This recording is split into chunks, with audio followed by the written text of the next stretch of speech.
All right, y'all, let's get into it. Americans can't afford America. That's just, man. These numbers are, I've already said this before, but the numbers are going to be, when I say, well, not over 500,000, but it's going to be more than likely that it's going to be over $100,000.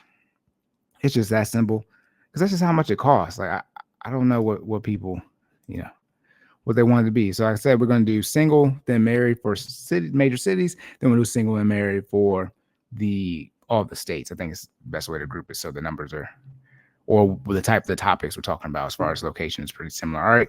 So again, here we go. The CNBC Make It. The salary a single person needs to live comfortably in 25 major cities. I believe the married one for this is only going to be 20 major cities, but my guess is going to be at least the same 20. Published Wednesday, March 20th. Updated Wednesday, March 20th. This is by Mark Winters, and the other 3 articles are going to be by Mr. Mark Winters as well. All right, I'm not going to say what I was going to say. Don't want to, misgender Mark. I'm assuming Mark is a Mr. Anyways, to live comfortably as a single person in 99 of the largest U.S. metro areas, you'll need a median income of $93,933, $100,000 to live comfortably. Interested to see if and comfortably is the word that Mark Winters is using on all these articles, I believe, what it takes to live comfortably in these particular areas. So I'm interested to see what comfortably is defined as, or comfortable. And for those of you who don't know, I do not read these articles ahead of time. Shout out to Mark. Comfortable, because sometimes these articles don't define the words that they use, like as far as the title of the article. Comfortable here is defined as the income needed to cover a 50-30-20 budget. I hate the 50-30-20 budget, which assumes 50 of your monthly income can pay for necessities like housing and utility costs. 30% can cover discretionary spending, and 20% can be set aside for savings or investments. Let me not say I hate the 50-30-20 rule for budgeting.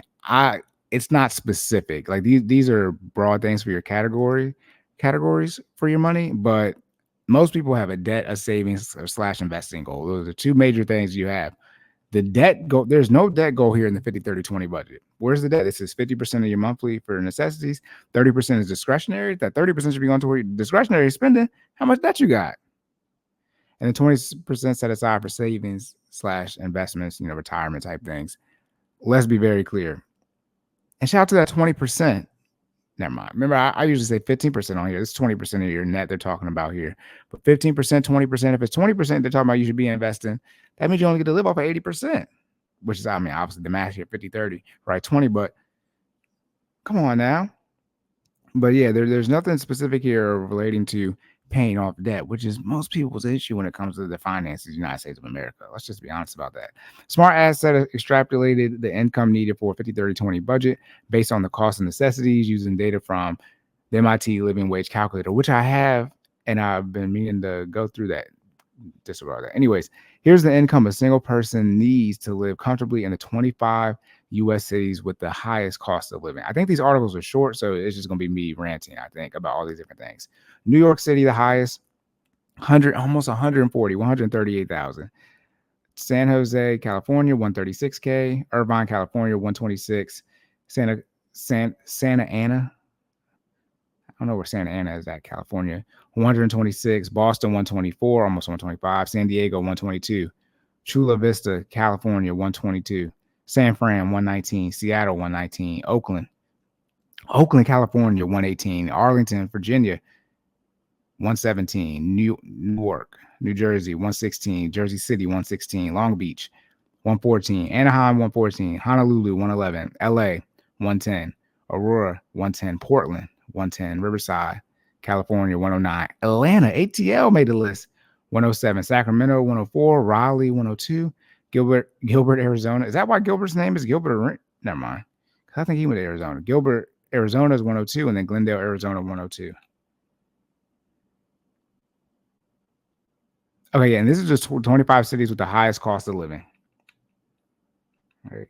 Now, one thing when we're talking about when it comes to cost of living for these particular cities, in short, people in general just group LA. So everything on here that was in San Francisco, I know these other places probably aren't as near, but LA, San Diego and LA are over 2.5 hours apart. But LA is just one major area when people are talking about, all these various areas in California.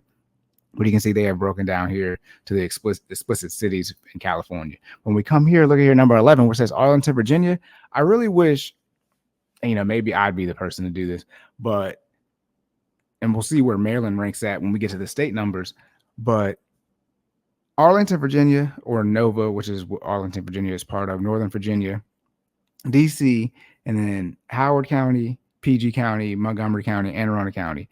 If you put those 4 counties, DC, and the major cities in Nova, all in one thing, I'd be shocked if that number isn't close up here with New York. And it says New York City, but New York,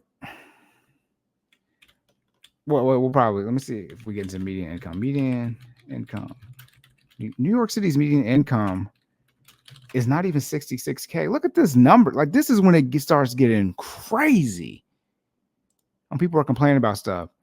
New York, and this is as of 2022, I believe, 40K. It's not even 40, it's 39,000 median income. What? Household income is 76, they're saying. So the person is 39, household income is 76. Like, what are we talking about? This is for a single person. So a single person was 39. They're 100K short. That's poverty. If you're 100K off, and you're not even at 100K yet, unless you're at 99,000. People are making, this is 2022 numbers, and as far as the 39K, but this article is, my guess, is speaking to 2023, if not 2024 numbers. Let's just still keep it. Let's just say, even if it was 50K, you're still 90K almost behind.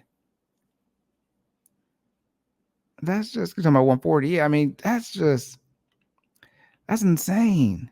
New York City, again, first overall requiring income of 138. All right, for a single person to live comfortably. In contrast, single people in Houston need to earn 75,000, the lowest amount of all major cities. So Houston is the lowest. So never mind. All right, so that means if you got money in Houston, we were like, yeah, because it don't cost that much compared to all these major cities. Anyways, other large coastal cities follow New York in the rankings. LA, Honolulu. Is Honolulu considered a coastal city, being that it's on an island? Never mind. Anyways, I mean, you have inlands on islands, but you have the inland on island, but whatever. San Fran, Seattle, Boston, you need 110K or more to live comfortably as a single person. I mean, 6 figures to live comfortably. And I would say this living comfortably, as I mentioned before, is not only is the 50-30-20 budget not debt focused. I would say it means you don't have any debt, any consumer debt. The only debt in that 50-30-20 would be your mortgage. Student loans can't be in that. Car loans, credit card payments, because I want to be clear, 110 for 110K plus, and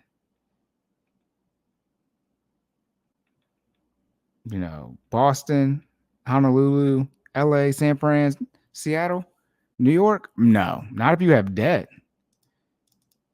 Not if you have debt. All these cities, and living on your own, by the way, I don't know if this is considering living on your home for your housing. All these cities command some of the highest living costs in America. For housing, as I was just talking about, according to the Council for Community and Economic Research. Californians in particular have suffered, California suffering from everything. From a long-standing housing shortage that's worse than the U.S. overall, so it's not surprising that 11 cities from the state are among the most expensive places to live, thus requiring high salaries to live comfortably. I would say in California, to live comfortably, that number has got to be close to, well, for a single person, that number, for a single person in these cities they mentioned in California, that comfortably number is closer to $250,000. No, because remember, you guys taxes in California are so damn high, right? Isn't it 15%? California state income tax would be 50%, 15. Should I say it goes up to 15?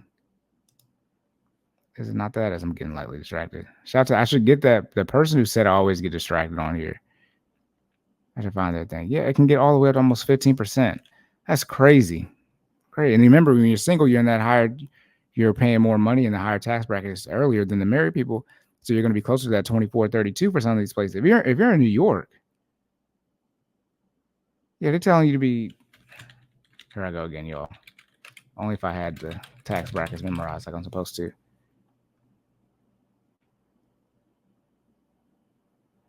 You're going to be in that 24% tax bracket.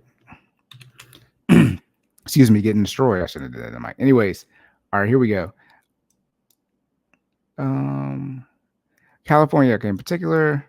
Okay, while employers in large, high-cost cities tend to offer higher than average salaries, they don't match the cost of living in these areas, though. As a way to attract and retain talent, housing costs can make it difficult to maintain a 50-30-20 budget. Yeah, Arlington, Virginia, jobs that are offering you salaries out there, the average salary is not 110. Now, for certain positions, they might be, but everyone who's working in Nova is not getting, or DC, Washington, DC metropolitan area, that median or average is not 110.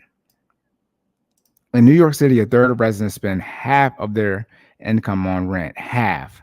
33% of people are spending 50% of their income on rent alone. That is insane. And that's rent. At least if this is a mortgage, sure. This says rent. It's not even a mortgage. It's rent. Okay, that's according to the Community Service Society. To compensate for high housing costs, residents commonly, they also in New York City, though, most people don't have the vehicle costs. So no car insurance, no gas, none of that type of stuff. To compensate, no maintenance on the vehicle. Compensate for high housing costs, residents commonly find room elsewhere in their budgets, whether that's skipping out on home ownership or spending less on discretionary purchases. Definitely spend less on discretionary purchases. Either way, those who live alone pay a significant singles tax in large cities when it comes to the cost of food, shelter, and transportation.